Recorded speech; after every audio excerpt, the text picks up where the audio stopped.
What is up, you guys? It's your spiritual fairy godmother, and I am back. Okay, I am back with another read again. I don't know what topic we're doing. We're just gonna kind of feel the energy out. We are in a new moon in Pisces, so we're gonna go ahead and tap in and just kind of see what messages come out. Okay, I got a couple different decks. So we got a couple different energies we're gonna tap into. Of course, as always, we're gonna start out with our astrology deck and just tap into the energy, see what's going on.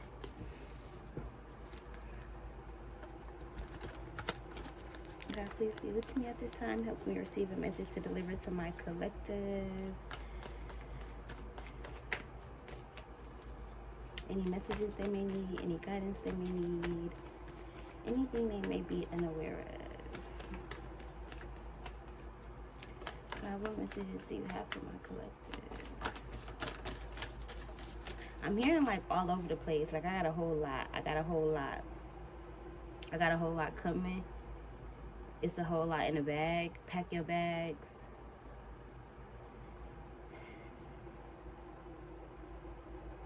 A journey to self-discovery, some kind of journey. So I'm going to use these two first.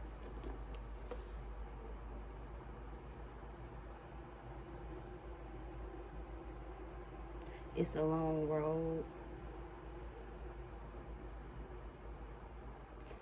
Ain't no, what's that song? Ain't no something when she's gone. The house is not a home. Crooklyn. Childhood. Stories. Okay, so we got Pluto. Transformation. We also have the 4th house.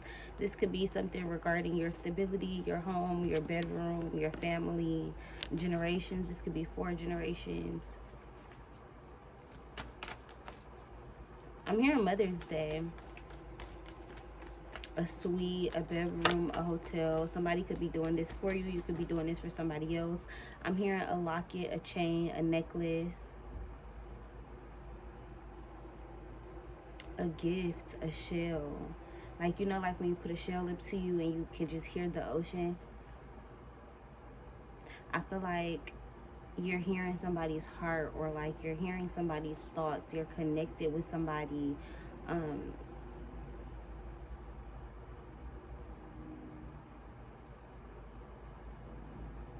Reconnecting with yourself, your spirituality, your higher self. Spending time with yourself, talking to yourself. You could have a passed on loved one, a grandmother, a auntie, a great aunt, a cousin, a sister, a best friend. I'm getting like a female energy. Yimiya, Mami Wata, the Guardians of the Galaxy, and Aquarius energy. Okay, you also have the 8th house with intimacy. This could be your first Mother's Day. You could be finding out that you're pregnant this Mother's Day. Wanting to take action, like wanting to take action when it comes to like your home life, your stability, your intimacy. Okay, so this could definitely be like you wanting a family, or you hoping that something comes out of this intimacy. This could be you wanting a grandmother to be able to meet their grandchild like before they pass away. You could feel like your clock is ticking, or you're ready to transform. You could be transforming a relationship into something stable. This could be your finances transforming due to like your intimacy when it comes to like your business. So this is like knowing the intricate details, knowing I think I channeled this last time, but like doing your research, knowing the statistics, knowing all of the background information, knowing more than what you need to know. So like this is like if you are a woman of color, a person of color, or this is like having to be the elite, like having to be better than the best, having to go above and beyond, like having to do more than anybody else, having to do more than your peers.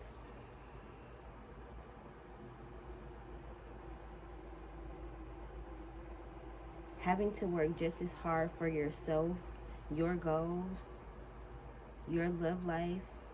I'm hearing like writing a love letter like to yourself, to your inner child, to your higher self, to your future self.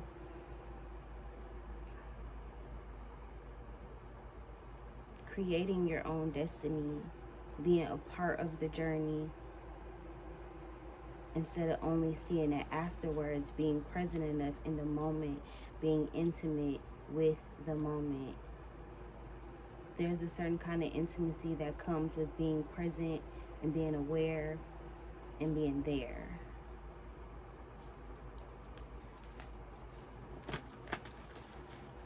I'm also hearing like commitment, like committing to discipline, committing to the gym, committing to your self-care, committing to a job, committing to an opportunity.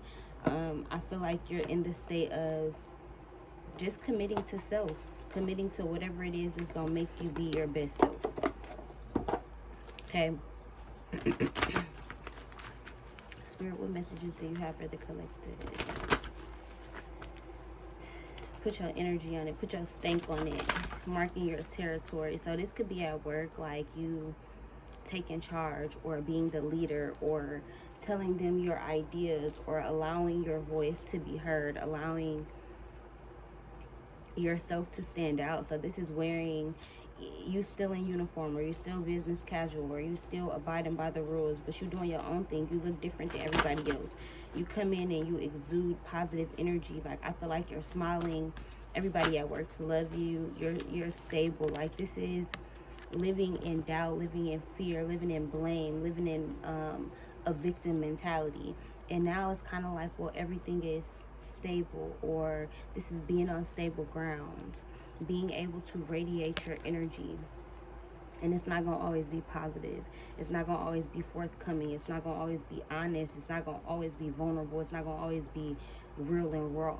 But this is being able to accept yourself and love yourself in all of your totality, and not blame yourself when you're not perfect, when you're not stable, when you're not always taking action, when you're not always transforming, when you're not always in the mood, or whatever the case may be. This feels like still allowing yourself to be at home within yourself, outside of how anybody else feels, or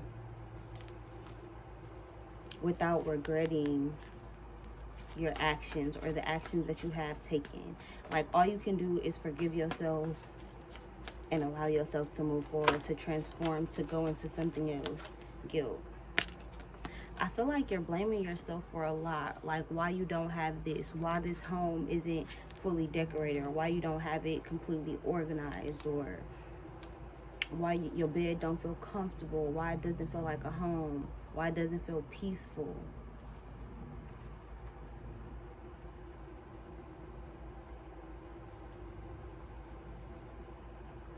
There's this swirling effect happening in your life where you kind of feel like drowning, or this guilt. So it's like, what is it that you're guilty about? What makes you feel guilty about it? Can you take action to maybe stop feeling guilt? Like, if you did something you know is wrong, can you say sorry?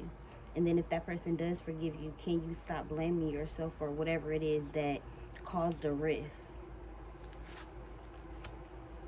Can you transform your finances if you're having problems? Can you rebuild your credit?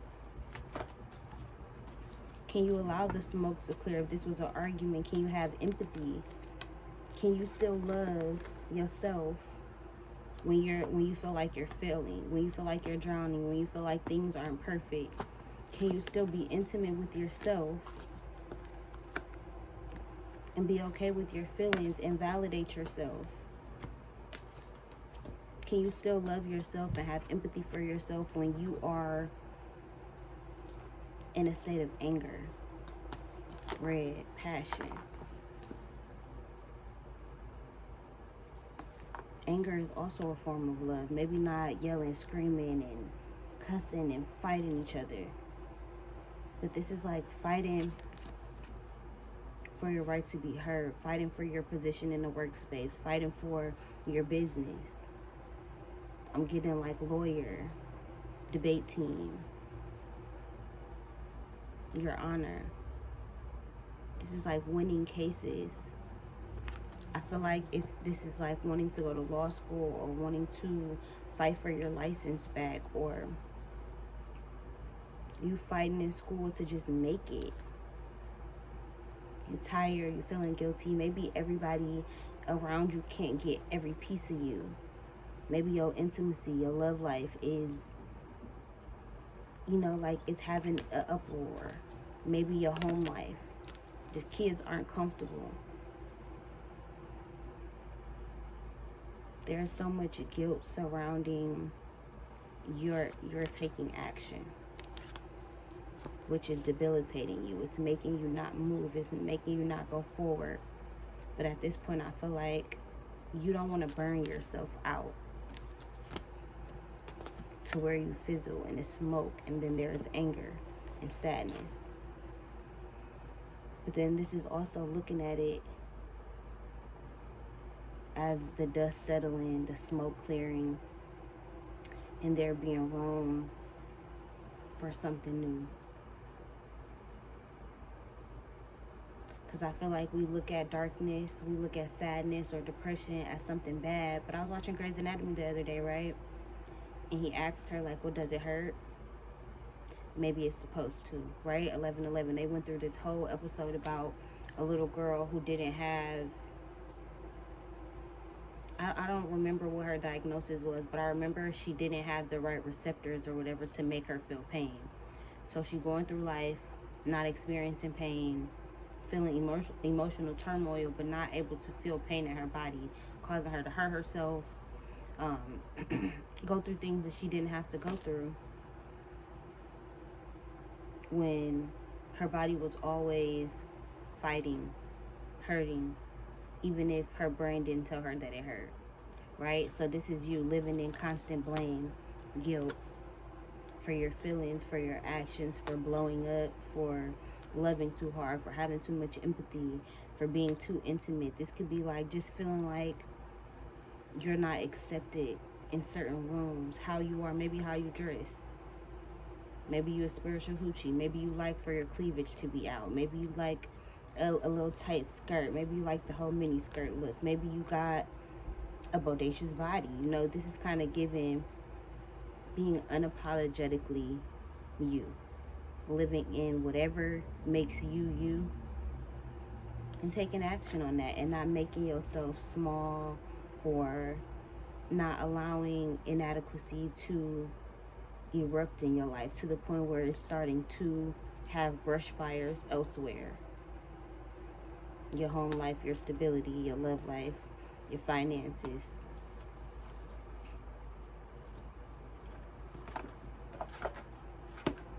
Okay. Now I was going to use these, but something told me to go ahead and tap into these ones, so we're going to do that. And then we'll come back to those to end it off.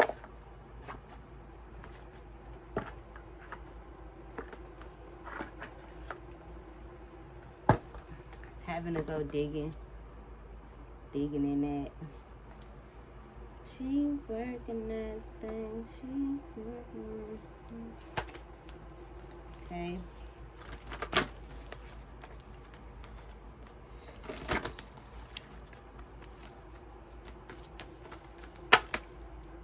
I have the Two of Cups. Okay, partnership, commitment, love. Why is empathy here? Ten of Pentacles, Seven of Swords. Be patient, be empathetic, be compassionate, be forthcoming when it comes to like, I need help, when it comes to your education, when it comes to your research, when it comes to your finances. It's okay to be intimate with, and when I say intimate, I don't necessarily mean one version of intimacy, but like I'm hearing like your boss, like, hey, I'm having a hard time. I'm not able to make this quota this week, or I haven't been able to do this. I haven't been focused in the workspace. Hey, can I get a day off? I need a mental health. Whatever the case may be, it feels like being vulnerable. Why is guilt here? The Knight of Swords. Okay, Gemini, Libra, Aquarius. You could have somebody feeling guilty about how they spoke to you, how they cut you, how they came in, how they took action on you, how they, I'm hearing, charged to the game. What is that song, Jaheim?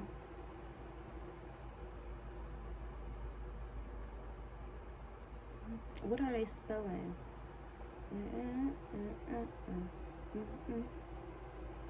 I don't know. You also have the Page of Swords. A lot of swords energy, like gossipy energy, spying energy. I keep saying forthcoming. Like, I don't even know why I'm saying that. It's like somebody wants to come. Somebody wants to speak. Somebody wants to talk about something. This could be you. This could be a child of yours wanting to tell you, like, hey, I didn't do well on this, or I didn't do this, or the teacher was telling the truth. Like, I heard crashing a car. Love don't cost a thing. Falling in love unexpectedly. Prom. You could be saving up for prom for your son, your child. Some kind of ballroom, some kind of dance, or some events. Okay. Somebody is blaming you for their unhappiness. It's like somebody could feel like you put a spell on them, or like you did some kind of magic, or... And this could be just somebody at work who just feels like, and they don't even got to be like they saying, oh, you did magic. It's just like they don't like your presence, or there's a jealousy, or like a... How she's pulling all the good cases. Like, how she...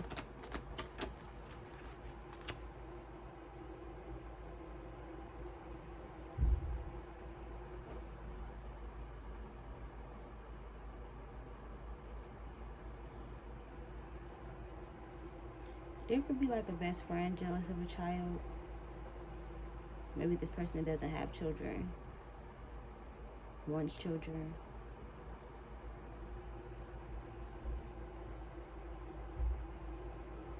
So if you're pregnant, it's like they just ghosted you, or they're not around, or they didn't come to the baby shower or something. Any other messages for the collective? Six of Cups. An old friend. And you getting your wish fulfillment. Memories of the past.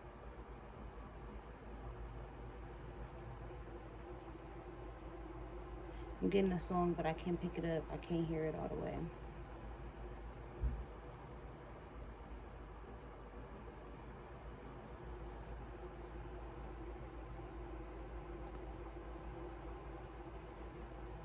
Thinking of what we could have had. Okay, so after this, I am going to do a love reading over on my other channel, on my love channel. So you guys can tap into that one if you want to tap more into that energy. 6, 7, 8. But the 8 didn't come out. But this is kind of given like in divine order, in divine timing. So this career change could be happening in divine timing. Like they could be like transferring you, or Queen of Swords. But you putting your foot down, asking for more hours, more availability, being open and honest with the Hierophant, with the teacher. The student is becoming the teacher. It's the way you speak. I feel like you speak with such honor or regalness. It's like learning to not feel all the feels in all the moments. So this is like getting too emotionally involved with your clients, or like crossing some kind of boundary at work, being too friendly or too open, maybe telling too much of your business, being too friendly. Somebody could see you as too friendly or too charismatic. If this is like a relationship, this could be somebody seeing you at work being just too out there, getting people numbers. So this could be like, maybe you're a bartender, you could be like a bottle girl, you could work as like a waitress or some kind of service industry.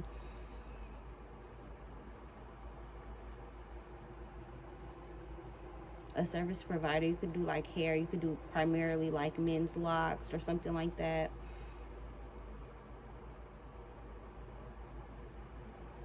Yeah, let's go ahead and get a soul self discovery, what's it called, to go ahead and end it off. All right, any messages to end off this reading for my collective?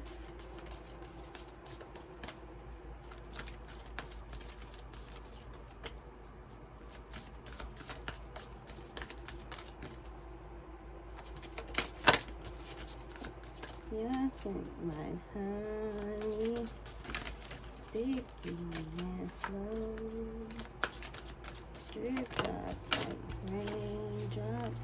Girl, I gotta have some more. Okay, bliss and presence, number 4. My happiness is found in the present moment, and I realize that this is all that exists.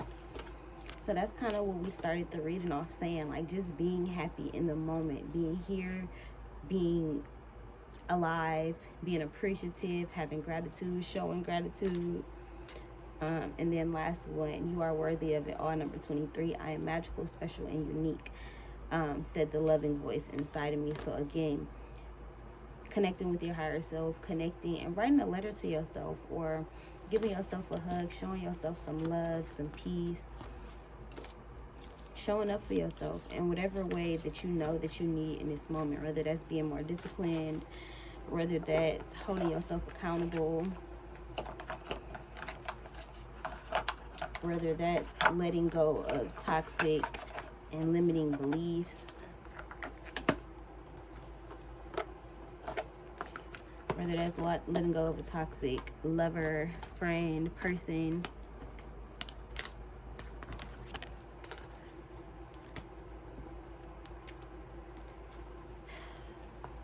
It's like the season of renewal, the season of rebirth. We're coming into springtime, spring equinox, a new year, flowers blooming, leaves growing. Life is like full of possibilities right now. And it's not the time to be wallowing in guilt and self-pity and what you did and how you did it. And now is the time to move on with fierce resilience.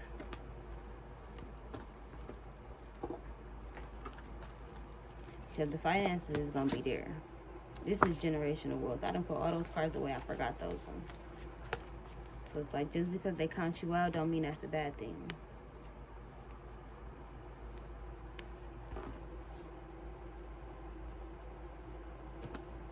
The 7 and the 10, 17, 8, abundance, realness, tangible, something you could touch. At the top and the bottom, from the top of my head to the bottom of my feet, money flows to me abundantly. Okay, anyways, I hope you guys enjoyed this reading. If you did, give this video a thumbs up, leave a comment down below, share it on all your other social medias, and I am out of here, you guys. Peace.